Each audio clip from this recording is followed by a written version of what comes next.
자, 생각을 여는 주제 첫 번째. 시작. 이스라엘의 포로 해방이 우연한 사건입니까? 아니면 하나님의 계획과 섭리 안에서 이루어진 것입니까? 우연이 어디에 있습니까? 절대로 우연이 아니죠. 하나님의 계획과 섭리 안에서 이루어진 것인데, 그러면 두 번째. 시작. 이것이 하나님의 섭리와 계획 안에서 이루어진 일이라면 이러한 놀라운 사건들은 우리의 삶 안에서도 가능한 것입니까? 가능해요? 가능해요? 가능한 것이죠.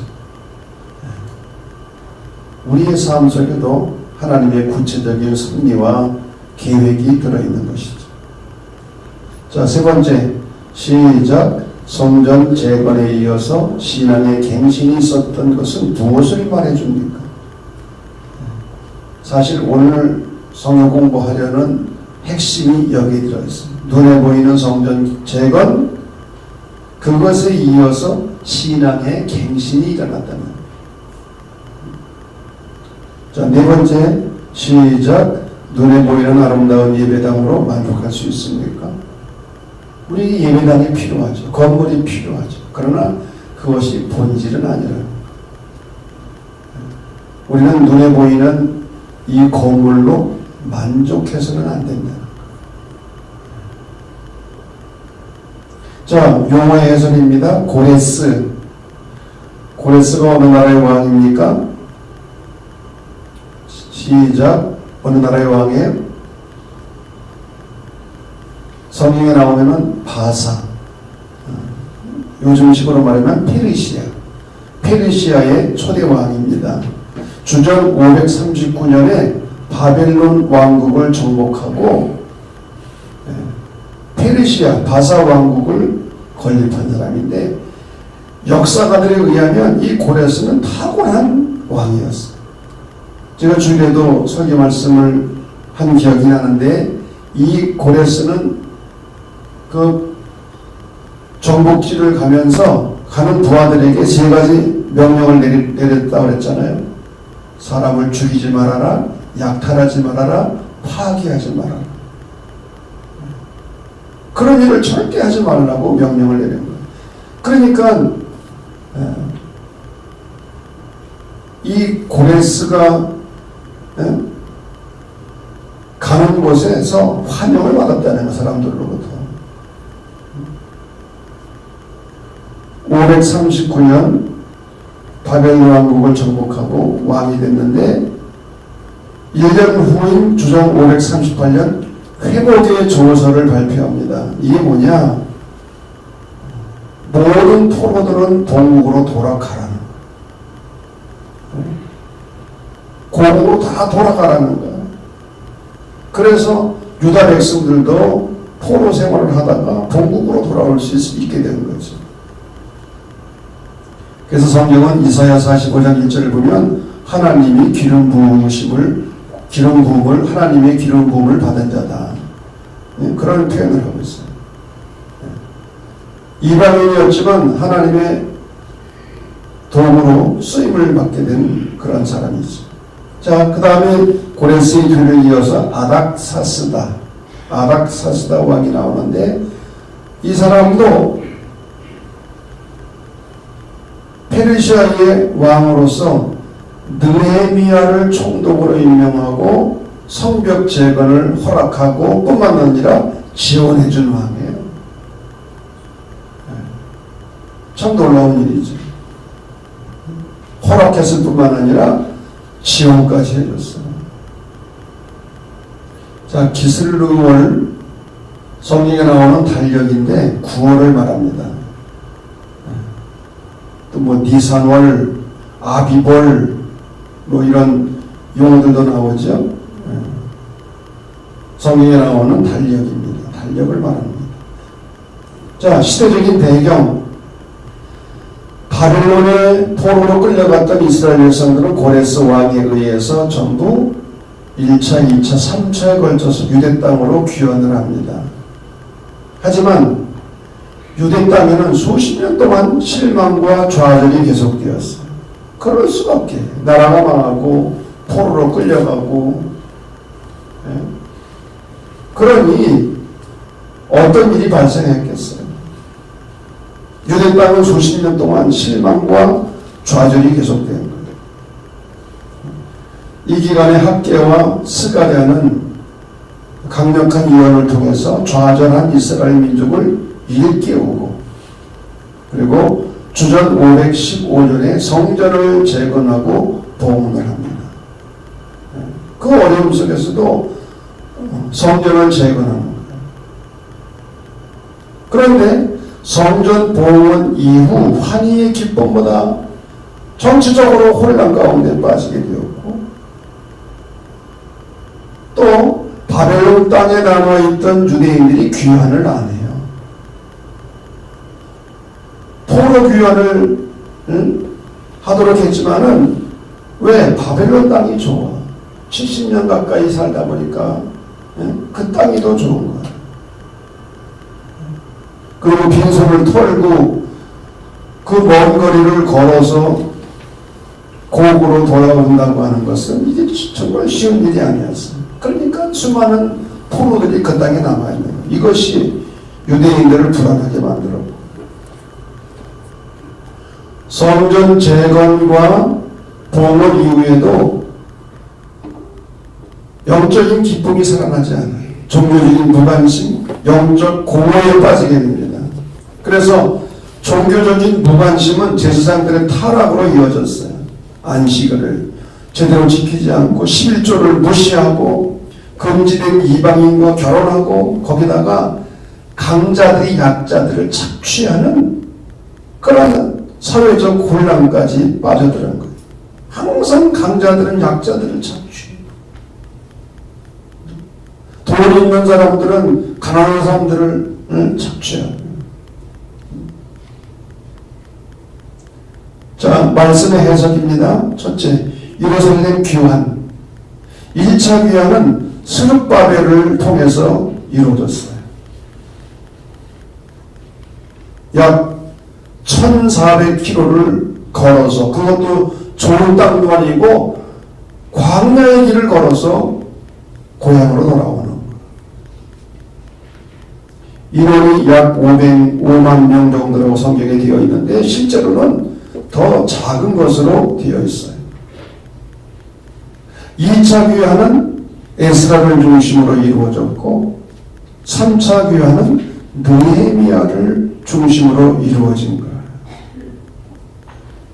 막상 꿈에도 그리던 고향 땅에 돌아와 보니 고향 땅은 폐허가 되어 있었어. 무너져 버리고, 도덕도 질서도 없고, 경제적으로 어려움은 말할 것도 없고, 그러니까 시기와 절망에 빠질 수밖에. 이런 상황 속에서 성전을 재건하고 무너진 성벽을 다시 쌓습니다.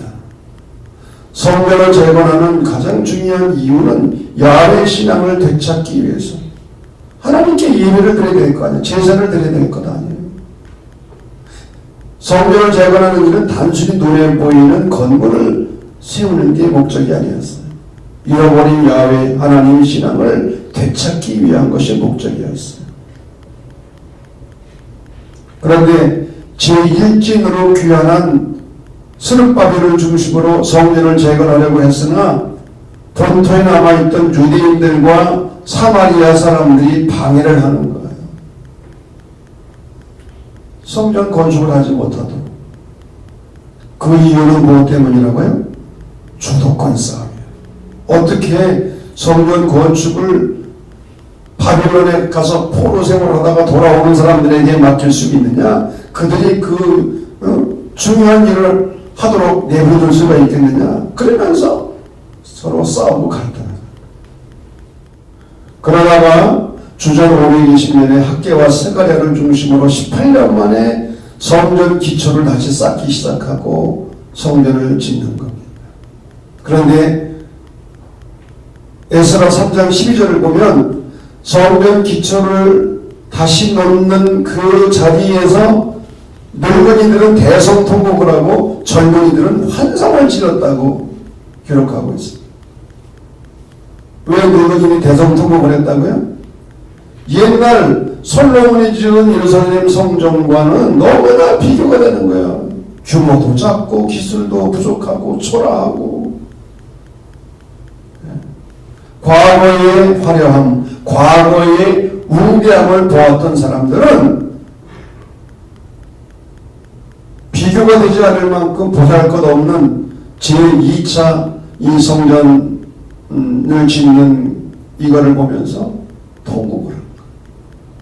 규모를 보고. 그러나 젊은이들은 왜 환성을 질렀다고요? 성전 짓는 것 자체에서 기쁨을 얻게 된 거죠.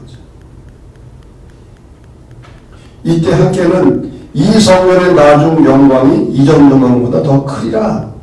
왜? 솔로몬 성전은 이방인의 손에 의해서 지어졌지만 이 나중 성전은 유대인의 손으로 지었고 힘들고 어려운 중에 백성들이 헌신한. 포로 생활하다가 돌아왔으니 뭔 돈이 있겠어, 얼마나 어렵겠어요. 그런 가운데서도 정말 눈물겨운 헌신들을 한 거예요. 하나님은 이런 헌신을 귀하게 보셨습니다. 할렐루야. 먹고 남아서 쓰고 나가서 드린 것으로 한 것이 아니라 어렵고 힘든 가운데서도 백성들이 다 참여를 해서,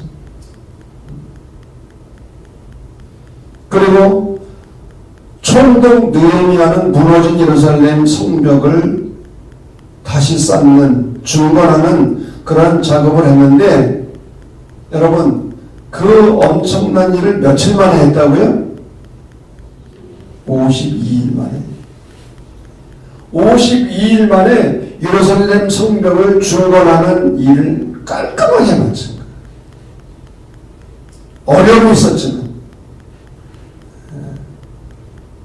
그래서 리더십을 이야기할 때는 반드시 성경의 느헤미야를 연구합니다. 옛날이나 지금이나 공동체의 가장 큰 문제는 리더십의 문제예요. 리더십이 무너지면 공동체가 무너져요. 리더십이 건강하고 리더십이 살아있으면 그 공동체도 건강하고 살아있는 거예요.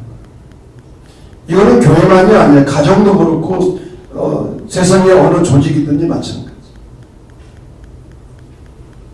한 나라의 대통령을 말할 것도 없고,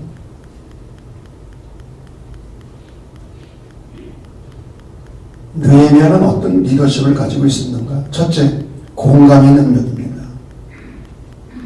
공감의 능력이 뭐냐? 느헤미야는 전혀 울며 금식할 이유가 없는 사람이에요. 왜? 페르시아 아닥사스다 왕의 술 맡은 관원, 요즘으로 말하면 청와대 비서실장 정도 되는 직함입니다. 근데 느헤미야 1장 4절을 보면 느헤미야가 울며 슬퍼하며 금식하며 기도합니다. 왜? 조국의 비참한 소식을 들은 거예요. 자신의 조국이 폐허가 되었고 사람들이 폐인이 되었다는 소식을 들은 뒤 그는 목 놓아 우는 거예요. 공감의 능력. 아픈 사람을 보면 정말 마음 아파하고 눈물을 흘릴 수 있는 그런 공감의 능력. 이게 지도자가 가져야 될 첫 번째 심상입니다. 아멘을 안 해도 그렇습니다. 공감의 능력. 예수님의 마음이죠. 불쌍히 여기시는 마음. 두 번째, 느헤미야는 기도의 사람이었어요.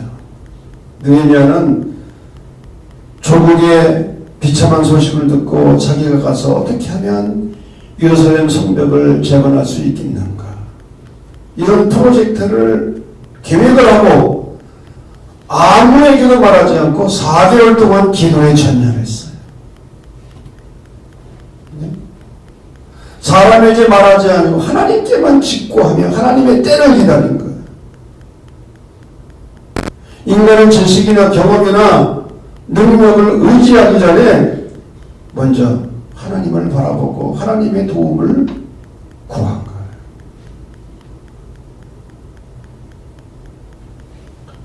있습니다. 영적 리더십은 깨어진 가슴과 꿇는 무릎에서 나온다.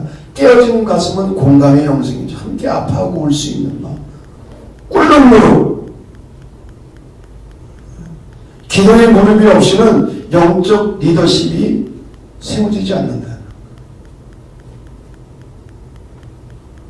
세 번째로 정확한 타이밍을 포착하는 능력입니다. 느헤미야가 왕의 수종을 드는데 안색이 좋지 않아 왕이 보니까 왜 그럴 수밖에 금식하며 몇 달 동안은 기도했으니까 안색이 좋을 리가 있습니까? 그래서 너 왜 그러냐 왕이 묻는 거예요.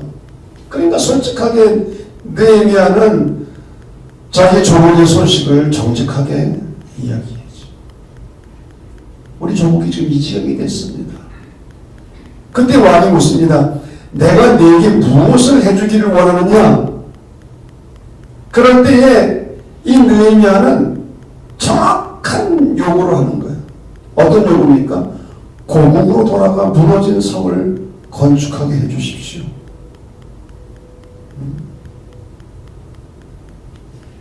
타이밍을 포착하고 정확하게. 왜? 그것을 위해서 계속 기도하고 생각했습니까?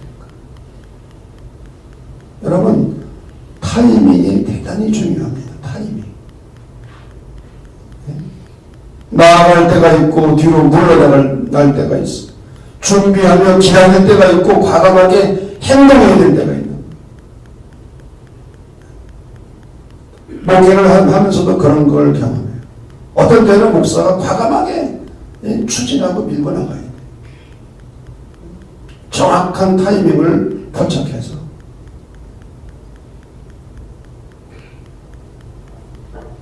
네 번째, 지도자는 잘 쉴 줄 알아야 돼. 느헤미야가 예루살렘에 도착해서 제일 먼저 한 일은 사흘 동안 쉰 거예요. 2장 11절에 보면 그렇게 되어 있어요. 먼 일을 갖기에 분명히 피곤했을 것이고 쉬는 시간이 필요했을 거예요. 여러분, 지도자는 잘 쉴 줄 알아야 됩니다. 아멘 안 해도 그렇습니다. 왜? 바쁘고 피곤하면 창조적인 아이디어가 생길 수가 없어요. 이런 말이 있습니다. 지도자가 취할 수 있는 최고의 지도력은 잠자는 것이다. 아멘을 안 하네. 그냥 때로는 잠자는 거야. 하나님께 사랑하는 자에게 뭘 주신다고? 잠을 주신다. 그 말이 어떤 의미가 있냐면 하나님은 우리가 잠을 잘 때에 하나님께서 역사해 주신다는 거예요. 하나님께 맡기고 그냥 잠자. 피곤하면 힘들면 아멘을 안 해도 그렇게 해요. 피곤하고 힘들면 그거 가지고 고민하고 잠 못 자고 그러지 말고 그냥 하나님께 맡기고 그냥 잠자. 자, 다섯 번째, 위임과 분담의 능력. 느헤미야 3장을 보면 가장 많이 나오는 어구가 뭔지 알아요? 28번이나 나오네. 그 다음은 그 다음. 느헤미야는 무너진 성벽 전체를 40개 구역으로 나눈 거예요. 그리고 다 분담을 시킨 거예요. 40개 구역에 사람들을 배치해가지고. 여러분, 지도자는 자기가 하는 사람이 아니에요. 물론 본을 보여야 되지만 지도자의 가장 중요한 덕목 가운데 하나는 위임하고 분담할 수 있는 능력이에요. 여섯 번째, 적대자를 다루는 능력. 공사가 시작되니까 사방에서 조롱과 비방이 빗발쳤어요. 4장 1절 이하를 보게 되면 뭐라고 조롱했어요? 야, 그 성 쌓는 거 보니까 여우가 올라가도 곧 무너질 것 같다. 언어 폭력이야. 기껏 힘들게 일어나는데 여우가 올라가도 성이 무너질 거래. 그러면서 적들이 또 기습 공격을 해오기도 하고 조롱과 야유를 퍼붓기도 하고. 따라합시다. 지도자는 욕먹는 것도 감수해야 된다. 그러니까 욕을 안 먹으려고 그래. 욕을. 여러분, 욕먹는 것도 감수해야지. 어떻게 비유만 맞춰. 조롱, 비방, 야유. 공격, 그런 것에 맞대응하지 않았어. 그 일일이 그런데 맞대응하지 않았어. 하나님께 기도하며 맡겼어요. 성경에 그런 말이 있죠. 원수 갚는 것은 하나님께서 맡아서 해주실 일이다. 원수 갚는 것은 내게 있다는 거예요. 직접 원수 갚지 말라는 거예요.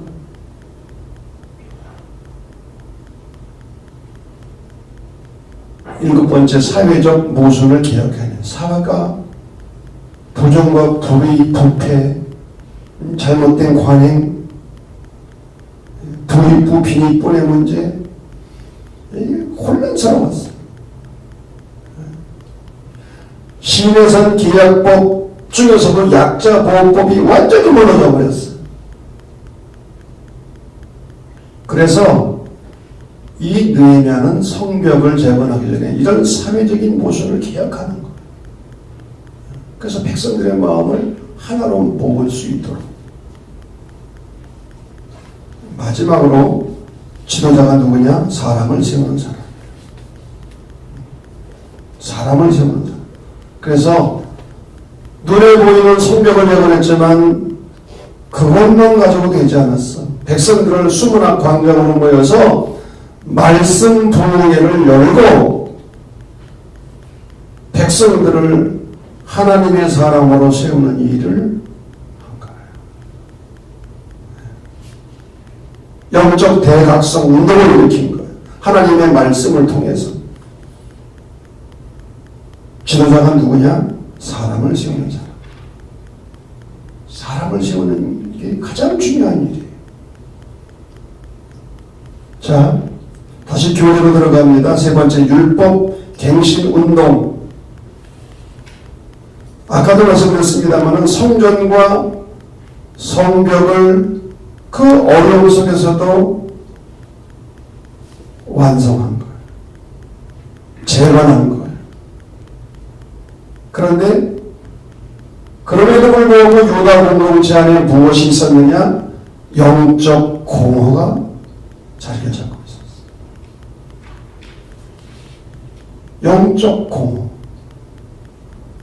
정말 어렵고 힘들게 그런 일들을 했지만은 상황이 나아진 게 없어. 경제적으로나 정치적으로나 사회적으로 달라진 게 별로 없어. 이런 상황 속에서 느헤미야는 백성들을 수문 앞 광장으로 모이게 합니다. 수문을 영어로 말하면 워터게이트죠. 닉슨 대통령이 하야된 사건이 바로 워터게이트 사건이죠. 네, 워터게이트. 이게 유명한 말입니다. 워터게이트. 네. 수문 앞 광장에 모이게 하고 학사 에스라를 초청해서 하나님의 말씀인 율법책을 낭독하도록 한 거예요. 하루 종일 아침부터 그냥 하나님의 말씀인 율법책을 읽도록 한 거예요. 그런데 백성들이 눈물로 회개하는 민족적 회심 사건이 일어납니다. 어느 한 사람은 회심한 게 아니라 민족 전체가 말씀 앞에서 회심하는 놀라운 사건이 벌어진 거예요. 어떻게? 말씀을 통한 하나님과의 만남으로. 말씀을 통해서 하나님을 만난 거예요. 말씀을 통해서 하나님을 만나고 나니까 민족적인 회심이 일어납니다. 자, 이 워터게이트 부흥성회가 성공할 수 있었던 요인이 뭐냐? 첫째, 말씀을 사모하는 열린 마음. 열린 마음. 여러분, 아무리 소낙비가 쏟아져도 대접이 위로 열려 있어야지 이게 물이 고이지 이게 엎어 있으면 물이 고입니까? 아무리 은혜의 비, 소낙비가 쏟아져도 마음을 오픈하고 있어야 여기 고이는 거지 물이. 이걸 뒤집어 놓고 있는데 어떻게 물이 고여요? 아무리 소낙비가 쏟아져도 열린 마음, 배우려는 마음, 들으려는 마음. 두 번째, 말씀에 대한 목마름, 갈증. 말씀에 대한 목마름. 그러면 말씀을 듣지 못한 거예요. 세 번째, 말씀에 대한 경외심. 그래서 말씀을 읽을 때 일어났어요. 일어났어. 어떻게 하나님의 말씀을 듣는데 털퍼덕 주저앉아서 듣습니까? 그래서 예배하기 위해서는 복음서의 말씀이 읽혀질 때는 일어나라는 거, 일어나. 복음서에서 특별히 예수님이 하신 말씀을 읽을 때는 일어나라는 거예요. 우리 버거로우니까 그냥 앉아있는 거예요, 사실은. 그러나 마음속으로는 일어나야 돼. 경외심을 가져야 돼. 말씀에 대한 경외심. 그리고 네 번째, 말씀에 대한 인격적인 반응. 눈물을 흘렸어. 울었어. 그리고 마지막으로는 말씀에 대한 순종입니다. 놀라운 부흥운동이 하나님의 말씀을 통해서 일어난 거예요. 이것이 중요한 거예요. 자, 신학적 의미입니다. 역사를 주관하시는 하나님. 유다 백성들이 바벨론의 포로가 되고 또 포로로부터 해방된 것은 절대로 우연이 아니라 하나님의 섭리의 역사의 은총의 산물이라는 거죠. 에레미야를 통해서 말씀하신 약속이 그대로 이루어진 거예요. 하나님은 역사를 주관하시고 관할하시는 역사의 주님이시다. 이것을 에스라와 느헤미야는 증언하고 있다. 하나님은 이 역사뿐만 아니라 우리 개인의 역사와 삶도 주관하시고 인도하시는 역사의 주이신 것을 우리가 믿습니다. 두 번째, 이 에스라와 느헤미야의 말씀들은 구약에 나타난 최후의 사건과 증언이라는 거죠. 왜 우리가 에스라, 느헤미야를 말라기 이후에 하느냐? 구약 성경 맨 마지막이 말라기인데 이들의 연대기를 보면 말라기 이후예요. 포로 이후. 구약의 마지막 부분. 그래서 에스라와 느헤미야는 구약의 최후의 증언자들이었다. 그래서 나중에 우리가 공부를 하는 겁니다. 자, 가장 중요한 것, 제도와 말씀 사이. 성서적 신앙이 가지는 가장 큰 딜레마가 있는데 신앙의 제도성과 말씀 사이의 갈등입니다. 제도를 강조하면 신앙이 약화되고 신앙의 강조점을 두면 반역사적이고 도피적이 되기 쉬워요. 역사에 관심을 갖지 않아.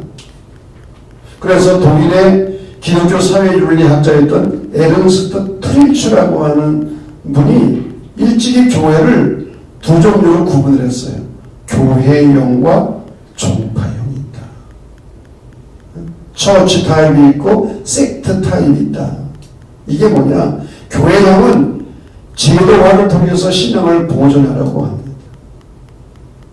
건물을 중요시 여기고 제도를 중요시 여기고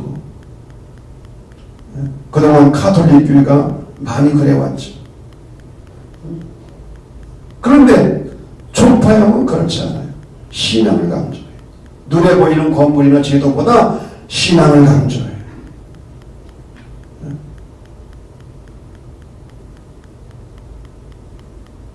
그래서 마치 역사와 삶을 도피하는 것 같은 입장을 취해요.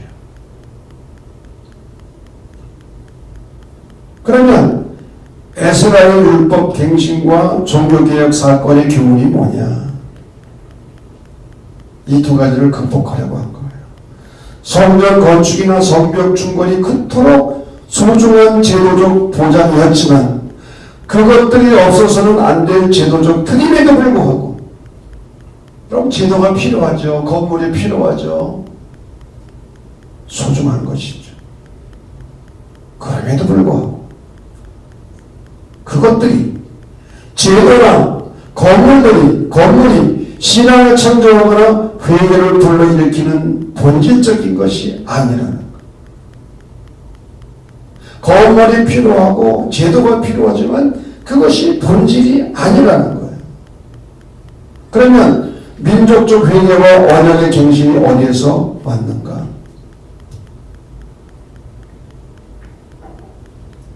에스라 느헤미야서에 의하면 제도가 아니라 하나님의 말씀에서 온다는 거예요. 말씀을 듣고 순종하는 데서 온다는 거예요. 아멘을 안 해도 그렇다는 거예요. 제도 필요하고 또 눈에 보이는 건물이 필요하지만 이게 본질이 아니라는 거예요. 오히려 민족적인 회개와 언약의 갱신은 하나님의 말씀을 통해서. 이것이 바로 구약의 마지막 증언자 에스라 느헤미야의 메시지입니다. 그들은 바벨론 포로 이후에 성전을 재건하고 성벽을 다시 쌓고 어려운 일을 해냈죠. 그러나 그것으로 민족적인 회심이 일어난 게 아니에요. 말씀을 들음으로 회개할 수 있었고 이스라엘 민족은 새로운 민족으로 변화될 수 있었던 거예요. 그것은 언약의 회복이었으며 하나님은 다시 이스라엘의 하나님이 되시고 이스라엘은 하나님의 백성이 되는 인침이었어요. 하나님은 오늘도 우리들이 하나님이 되기를 원하시고 우리가 하나님의 백성이 되기를 원하시는 거예요. 무엇을 통해서? 하나님의 말씀을 통해서. 그래서 말씀이 중요하고 성서가 중요한 거예요. 그래서 우리가 피곤한 가운데도 말씀을 듣고 배우려고 하는 거예요. 자, 성찰과 나눔입니다. 첫 번째, 시작. 이스라엘의 포로 귀환은 결코 우연한 일이 아니다. 성경에 예언한 대로 하나님의 섭리 가운데서 이루어진 일이다. 이러한 일이 역사 속에 있었다는 것은 재현의 가능성이 오늘날에도 있음을 말해주는 것이다. 나에게도 그런 일들이 일어날 수 있다는 거죠. 결코 우연한 일이 아니라. 우리가 새벽에도 말씀 나눴습니다마는 우리가 공동체로 함께 모여 예배 드릴 수 있는 것도 결코 당연한 일이나 우연한 일이 아니라 하나님의 크신 은총이다. 보네포가 말한 거죠. 크신 은총인 거죠. 두 번째, 다 같이 시작. 말씀과의 만남에서 우는 회개가 참 회개다. 말씀과의 만남을 통해서 우는 회개가 진정한 회개다. 아멘. 이런 회개가 우리 안에서 끊임없이 일어나기를 간절히 바랍니다.